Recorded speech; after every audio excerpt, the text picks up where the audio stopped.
د لوی او بخښونکي رب په نامه باندې ګران زده کوونکو او ګرانو لوستونکو تاسو ټول ته ښه راغلاست وایم. هیله کوم چې ټول روغ او جوړ اوسئ. نن بیا هم زه ملاله امیري تاسو ته د نن ورځې یوه بله نوې او په زړه پورې موضوع د دوه بودي حرکتونو او د فزیک مضمون تاسو ته وړاندې کوم. هیله لرم چې تر پایه پورې زما سره واوسئ او د دې درس څخه هغه شیان چې موږ نن تدریس کوو تاسو د پام وړ وګرځي او زده مو شي. لکه څنګه چې تاسو پوهیږئ تېره ورځ موږ د غورځونو حرکتونه مو شروع کړي وو او په غورځونکي حرکتونو کې موږ لومړی بحث مو د مشخصاتو او د معادلو سره ولوستو چې هغه بحث مو څه و؟ مایل غورځونه وه. چې مایل غورځونه او د کارونې ځایونه همدارنګه تعریفونه او معادلې مو هم د مشخصاتو سره ټولې ولوستلې. چې مایل غورځونه څه وه؟ هغه غورځونه وه چې د یوې زاویې لاندې هغه حرکت څه کېږي؟ په هوا کې اجرا کېږي. نن ورځ هم د غورځونکو حرکتونو په ترتیب باندې یا په لړ کې موږ بل ډول د غورځونکو حرکتونو وایو چې هغه څه د افقي غورځونه ده. لکه څنګه چې موږ مخکې هم وویل چې غورځونکي حرکتونه کوم حرکتونه دي؟ هغه حرکتونه دي چې په هوا کې څه ترسره کېږي، یعنې د دوی مسیر په هوا کې اجرا کېږي د جاذبې قوې لاندې، یعنی هغه حرکتونه چې په هوا کې ترسره شي د یوې ضربې له امله هغه هوا ته وغورځول شي او د ځمکې د جاذبې قوې تاثیر لاندې حرکت اجرا شي. دا چې وو غورځونکي حرکتونه وو چې په همدې ترتیب باندې د نن ورځې درس مو افقي غورځونه ده. افقي غورځونه هم چې ده یو غورځونکی حرکت ده چې دا هم په هوا کې چې کېږي اجرا کېږي. افقي غورځونې توپیر له مایل غورځونې سره چې ده دا به هم وایي او معادلې به هم نن ورځ تر پایه پورې انشاءالله موږ او تاسو به سره وایي. موضوع مو څه وه؟ افقي غورځونه. افقي غورځونه لومړی به تعریف کوو چې افقي غورځونه څه ده. افقي غورځونه لکه څنګه چې له نامه څخه معلومیږي افق یعنی څه؟ یعنی هغه حرکت چې په افقي مسیر باندې لومړی خپل حرکت څه کوي؟ په حرکت باندې پیل کوي او خپل حرکت په افق مسیر باندې اجرا کوي. ما تاسو ته په تخته باندې رسم ویستلی ده چې دغه رسم کې به موږ افقي غورځونه څه کوو؟ تشریح کوو. افقي غورځونه چې ده مایل کله چې هغه حرکت چې په لومړی خپل حرکت په افقي مسیر باندې چې کوي شروع کړي.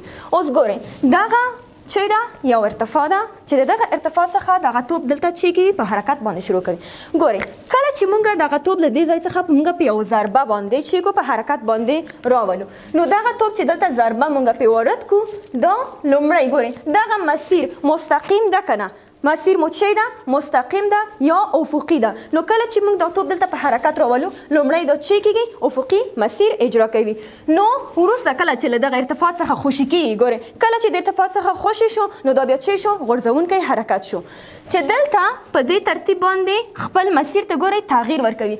دلته ګورئ مستقیم و یا په افقي مسیر باندې حرکت اجرا شو، اما دلته ګورئ په دې شکل باندې تغییر وکړه ځمکې ته ورسېده. د دې تغییر لامل څه ده؟ ځکه چې غورځونکي حرکتونه ټول چې دي د ځمکې د جاذبې قوې تاثیر لاندې اجرا کیږي، یعنی دغه د ځمکې جاذبه ده چې دغه جسم نه پرېږدي چې نور مکمل په مستقیم مسیر باندې په هوا کې چې وکړي حرکت وکړي. یعنی کله چې موږ دا وغورځوو د دې مسیر چې شو افق، دا باید په همدې ترتیب باندې ادامه یې ورکړې وای. نو ولې دې ادامه نه ده ورکړې؟ ځکه دلته یو دلیل ده یا عامل شته ده چې هغه عامل څه ده؟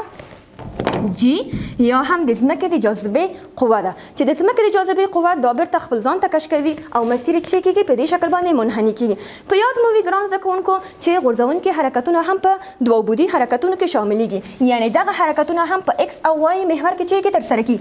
ګورئ دا افق شو یعنی د ایکس محور او دلته کله چې مسیر ته تغییر ورکړو د ځمکې د جاذبې تاثیر لاندې دا څه شو؟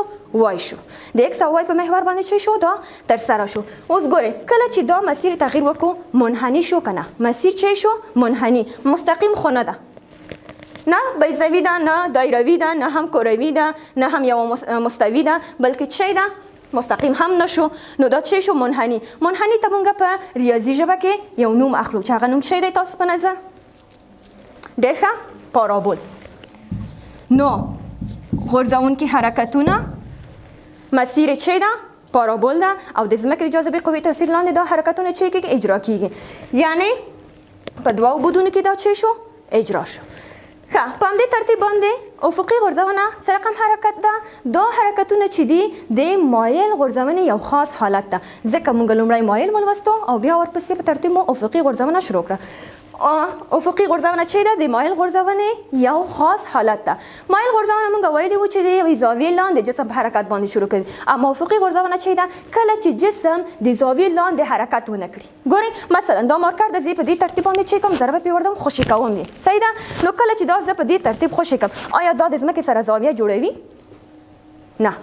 آفرین ځمکې سره چې ده زاویه نه جوړه کړې، نه هم د هوا سره کومه زاویه نه لري. نو کله چې هغه جسم چې مونږ خوشي کو هوا ته حرکت وکړي د زاویې لاندې نه وي، نو دغه چې ده افقي حرکت ده. یعنی په افقي غورځونه کې مو زاویه چې ده مساوي په 0. ښه اوس په ګډه سره موږ یوه لنډه تجربه اجرا کړو چې دا د افقي غورځونې په هکله باندې ده. ګورئ د ساده وسایلو څخه توپ څخه موږ چې کوو استفاده کوو. توپ ګورئ دلته دا چې زه په میز باندې ږدم، آیا د میز سره کومه زاویه جوړه کړې ده تاسو په نظر؟ نه، آفرین زاویه یې نه ده جوړه کړې. اوس ګورئ کله چې لکه شکل چې ما تاسو ته رسم کړی ده، کله چې دلته په دې توپ باندې زه ضربه وارده کړم، دا لومړی دلته چې کوي حرکت کوي. ګورئ دغه مسیر دلته افق ده که نه؟ مسیر چې ده مستقیم ده. اما کله چې توپ دلته راځي او د دغه ارتفاع څخه خوشي کېږي، درته مسیر چې کېږي منحني کېږي که نه؟ ولې منحني کېږي؟ ځکه چې د ځمکې جاذبه دا ځان ته کش کوي، مسیر یې بیا افقي یا مستقیم نه ده بلکې مسیر یې بیا چې کېږي منحني. ګورئ دغه توپ شو، دلته زه ضربه پرې واردوم. ګورئ څنګه شو؟ اول دلته افقي، بیا لاندې چې شو منحني یا پارابول شکل ځان ته ونیو. ښه لکه څنګه چې تاسو ته ما تصویرونه برابر کړي دي، ګورئ په دې انځورونو کې دا هم چې ده یو افقي غورځونه ده. ګورئ دلته چې په حرکت باندې شروع شوې ده، مسیر مو بیا هم چې ده افقي، اما دلته بیا چې شوی ده پارابول. ښه په همدې ترتیب باندې راځو چې د افقي غورځونې معادلې هم ولولو چې د افقي غورځونې معادلې تاسو ورسره اشنایي لرئ. ولې؟ ځکه چې موږ مایل غورځونه په ټولو مشخصاتو سره ولوستله، معادلې مو ثبوت کې د هماغه مایل غورځونې د معادلې څخه په ډېر لنډ ډول باندې د افقي غورځونې معادلې هم چې کوو په لاس. ښه معادلې به اوس لومړی لیکو. ګورئ موږ په مایل غورځونه کې مایل غورځونه حرکت کې موږ معادلې په دوو برخو کې ویلې وي، یا په دوو برخو کې ویلې، یو افقي و او بل هم چې و عمودي و. چې دلته هم هماغه معادلو څخه په کار اخیستنې موږ د افقي غورځونې معادله هم چې کوو په لاس راوړو په ډېر ساده شکل باندې. ګورئ که چیرې تاسو د مایل غورځونې افقي محور باندې معادلې مو په یاد وي، هغلته موږ لوستلي وو چې وي ایکس مساوي کېږي. وي ایکس مو د ایکس په محور باندې چې ده د سرعت معادله ده. دا مو لوستلې وه چې وي صفر کوساین دی الفا، دا چې وه د سرعت معادله وه. اوس دلته ګورئ مونږ دلته زاویه لرو په افقي غورځونه کې؟ آفرین نه لرو. ولې؟ ما په پیل کې وویل چې دا کوم رقم غورځونه ده؟ هغه غورځونه ده چې بدون د کومې زاویې څخه حرکت چې کېږي اجرا کېږي، یعنې تیتا مونږ چې وه 0 وه.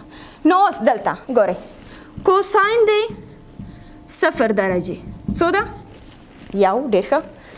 ساین دی 0 درجې څو ده؟ آفرین 0 ده. تانجانت دی 0 درجې بیا هم څو ده؟ 0. د دغه معلوماتو څخه په ګټه اخیستنې سره موږ معادلې خپلې چې کوو د افقي غورځونې معادلې لاسته راوړو. دلته ګورئ دا مو مخکې لوستلې وه، وي ایکس یعنې سرعت د ایکس په محور مساوي کېږي وي صفر کوساین دی الفا. اوس دلته موږ زاویه نه لرو. دغه یوه معادله تاسو ته داسې په ښه په واضح شکل درته لیکم، نورې معادلې بیا تاسو خپله پوهېږئ په لنډ شکل باندې بیا لاسته راوړو. وي صفر خپله کوساین دی، الفا مو دلته څو ده؟ 0 درجه. وی ایکس یعنی سرعت په ایکس محور باندې مساوي کېږي. کوساین د 0 څو ده؟ یو ده. وی 0 دلته ګورئ د کوساین د 0 په ځای باندې یو وضع کړو، وی 0 ضرب د یو بیرته خپله چې کېږي وی 0. دا څه شو؟ سرعت د ایکس په محور. دا یوه معادله شوه. په همدې ترتیب باندې مونږ فاصله په افقي محور باندې مو هم لوستلې وه چې هغه څه ډول معادله وه؟ ایکس مساوي کېدو وي صفر کوساین د الفا ضرب د تی سره. لیکو چې ایکس مساوي کېږي وي صفر ضرب دی. دلته بیا هم زاویه څو ده؟ 0 ده. کوساین د 0 څو ده؟ یو ده. یو ضرب د تی چې کېږي خپله تی. دا مو د چی شي معادله شوه؟ د فاصلې معادله. دا هم دویمه. ګورئ زده کوونکو په ډېر ساده شکل باندې موږ دا معادلې چې کړې لاسته راوړو. که چیرې تاسو د مایل غورځونې حرکت مو په ښه شکل باندې لوستلی وي، دغه معادلې تاسو هیڅ حفظولو ته ضرورت نه لري، په ډېر ساده شکل باندې چې کوئ زده کولی شئ. همدارنګه که چیرې تاسو په یاد وي د مایل غورځونې په عمودي محور کې هم موږ د سرعت معادله لوستلې وه چې هغه څه رقم وه وی وای مساوي کېږي جی تی جمع دی وی صفر ساین دی الفا. دلته به ولیکو چې وی وای مساوي کېږي جی تی خپله ګورئ دلته ساین دی صفر الفا د موږ زاویه څو درجې ده 0 درجه ولې حرکت مو د 0 درجې زاویې سره چی کېږي اجرا کېږي ګورئ دا چې موږ په دې شکل باندې پرتاو کړو زاویه مو څو ده 0 درجه ده که نه نو کله چې 0 شو ساین د 0 مو چې ده 0 نو دغه وي 0 هم چې د 0 سره ضرب شي ټول چی کېږي دا برخه مو 0 ده نو تنها یوازې دلته چی پاتې شو جی تی دا مو د سرعت معادله شو سرعت معادله په کوم محور باندې آفرین دی وای محور که دا شوله دی وای په محور باندې د سرعت معادله. اوس به چې لیکو کومه معادله یوه بله معادله هم پاتې ده دوه نورې معادلې چې هغه به هم په ګډه سره لاسته راوړو په دې قسمت کې. بله معادله زموږ وه چې وای مساوي کېږي منفي 1/2 جی تی مربع جمع دی وی صفر ساین دی الفا دی. دا معادله مو هم چې کړې وه دې ته مو څه نوم ورکړی و ډېر ښه دا معادله مو هم لوستلې وه. اوس به لیکو چې وای مساوي کېږي ګورئ بیا هم زاویه د موږ څو درجې ده آفرین 0 درجې ده نو دا قسمت که چیرې موږ د ساین د 0 درجې وضع کړو 0 ده نو دا قسمت مکمل زموږ چې کېږي 0 کېږي نو وای به مساوي شي دلته تاسو ته دغه منفي علامه چې ده د منفي علامې څخه دلته چې کېږي صرف نظر کېږي نو تنها یوازې لیکو چې 1/2 جی تی مربع. دا معادله مو د څه شوه د لارې یا مسیر معادله. وای مساوي کېږي بله معادله مو ده چې وای مساوي ده تاسو په مایل غورځونې حرکت کې دا معادله هم چې کړې وه لوستلې وه چې جی تقسیم دی چې شي وی صفر مربع کوساین مربع دی الفا ضرب دی اکس مربع جمع اکس ضرب دی تانجانت دی چې شي الفا. دلته هم بیا کوم کارونه په دې معادله کې اجرا کوو تر څو چې موږ د افقي غورځونې معادله چې کو لاسته راوړو. ډېر ښه بیا هم دلته چې کوو زاویه وضع کوو کوساین د 0 څو ده یو دا برخه ټوله مکمله څو کېږي یو تانجانت د 0 څو ده 0 نو دغه برخه مکمله زموږ چې کېږي 0 وای مساوي کېږي جی خپله وی 0 ضرب د یو څو کېږي وی 0 مربع ضرب د صورت کې هم اکس مربع دا برخه هم چې شوه 0 شوه. ښه اوس دلته ګورئ جی ضرب د وی 0 مربع دا کولی شو موږ په یو ثابت باندې وښیو چې هغه ثابت موږ کېدلی شي چې وي سی نو وای به مساوي شي چې پاتې شول اکس مربع ضرب د سی. دا معادله هم د افقي غورځونې معادله شوه چې دا مو هم لاسته راوړو. ګرانو زده کوونکو دغه معادلې چې موږ لاسته راوړې چې د افقي غورځونې د سرعت معادله د فاصلې معادله همدارنګه د لارې معادله د ارتفاع معادله دا مو چې کړې لاسته راوړې. په دې معادلې کې به موږ چې وکړو مثال هم وکاروو تر څو چې مثال به حل کړو تر څو چې تاسو د دغه معادلو په کارونه باندې هم په ښه شکل باندې تاسو چې کې پوه شئ. زده کوونکو ما تاسو ته په تخته باندې مثال لیکلی چې دا به د افقي غورځونې په معادلو کې چې کوو حلوو. موږ مخکې یوه معادله ولوسته چې اچ مساوي کېږي 1/2 د جی تی مربع همدارنګه اکس مساوي کېږي وي 0 تی دا معادله مو هم چې کا ولوسته. اوس ته په دغه دواړو معادلو کې موږ چې کوو مثال حلوو. مثال مو څنګه ده فرض مثال کله چې که چیرې د یوې ارتفاع څخه یو جسم توپ وي یا هم ډبره وي یا هر شی چې تاسو خپله تاسو تصور کړئ په خپل ذهن کې که چیرې د دغه 200 متره ارتفاع څخه خوشي شي په اولیه سرعت وي 0 مساوي 10 متر پر ثانیه وخت پیدا کوي کوم وخت هغه وخت چې دا جسم ځمکې ته چې کېږي رسیږي یعنې ځمکې ته د رسېدلو وخت او همدارنګه فاصله یعنی تر ټولو په افقي محور باندې تر ټولو اعظمي فاصله چې اجرا کوي دغه فاصله چې پیدا کوي. نو لومړی د دې لپاره چې مونږ فاصله پیدا کړو نو لومړی باید تی مونږ ولرو چې دلته تی نه لرو نو ځکه باید لومړی د دغه معادلې څخه چې وکړو کار واخلو. د اچ مساوي کېږي 1/2 جی تی مربع څخه دلته د مونږ مجهول شی ده تی ده جی خو تاسو پوهیږئ چې ځمکې جاذبه ده قیمت هم ثابت ده اچ هم په سوال کې مونږ ته راکړل شوی نو ځکه د دې لپاره چې مونږ دا تی پیدا کړو نو معادلې ته مونږ چې ورکوو تغییر د شکل ورکوو. ها معادله تاسو ته لیکم h مساوي کېږي 1/2 GT مربع. دلته د دې لپاره چې موږ تی لاسته راوړو اطراف تقسیموو د 1/2 G7. نو دلته دا خلاصیږي. په دې قسمت کې لیکو چې تی مربع مساوي کېږي 2h تقسیم د G. اوس که چیرې په دې شکل هم لیکلی شو چې تی مساوي کېږي دا برخه د جذر لاندې ونیسو او د تی څخه مربع لرې کېږي 2h تقسیم په G. ښه اوس قیمتونه وضع کوو. تی مساوي کېږي جذر دی 2 خپله د h قیمت یې راکړی ده 200. جی هم تاسو پوهیږئ چې د جی قیمت یا د ځمکې د جاذبې قیمت ثابت ته څومره ده؟ ډېر ښه 10 متر پر سیکنډ مربع. واحدو څخه لومړی صرف نظر کوو. ښه دغه صفر له دې صفر سره چې کېږي خلاصیږي. تی مساوي کېږي 2 ضرب د 2 څو کېږي 4. یو صفر هم لرو د جذر لاندې. دلته ګورئ د 40 جذر تی مساوي کېږي تقریبا څو ده 6. واحد ګورئ کمیت مو چی ده وخت. نو د وخت واحد چی ده ډېر ښه ثانیه. دا مو چی شو یعنی جسم د دغه ارتفاع څخه مثلا توپ چې موږ د دغه ارتفاع څخه خوشي کوو ځمکې ته رسیږي د ځمکې ته کوم وخت کې رسیږي او څومره ثانیې بعد رسیږي 6 ثانیې بعد رسیږي. اوس د سوال دوهمې برخې ته راځو چې تر ټولو جسم په افقي محور باندې تر ټولو اعظمي فاصله چې اجرا کوي دا به هم چې کو لاسته راوړو.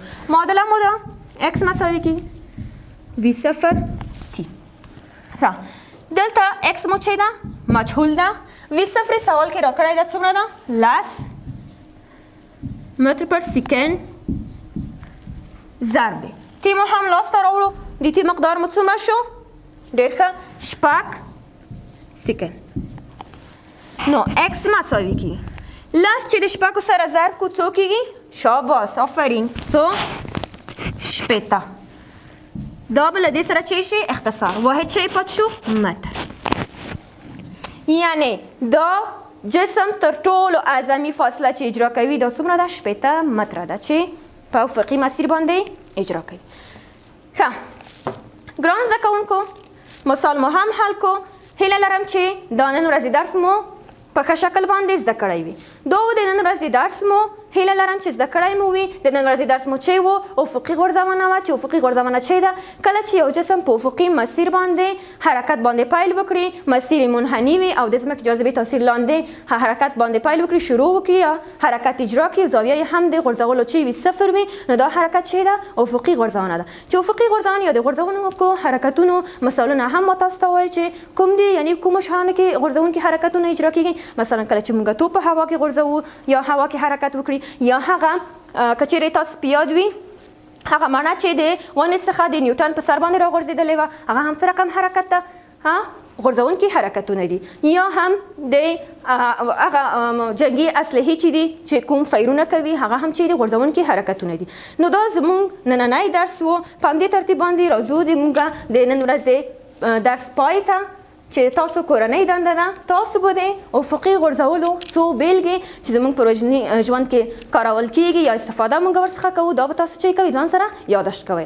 هیله لرم چې د نن ورځې درس مو د پام وړ ګرځېدلی وي او زده کړی مو وي. تر بیا او تر بلې جلسې پورې تاسو ټول په لوی رب سپارم. بریالي اوسئ.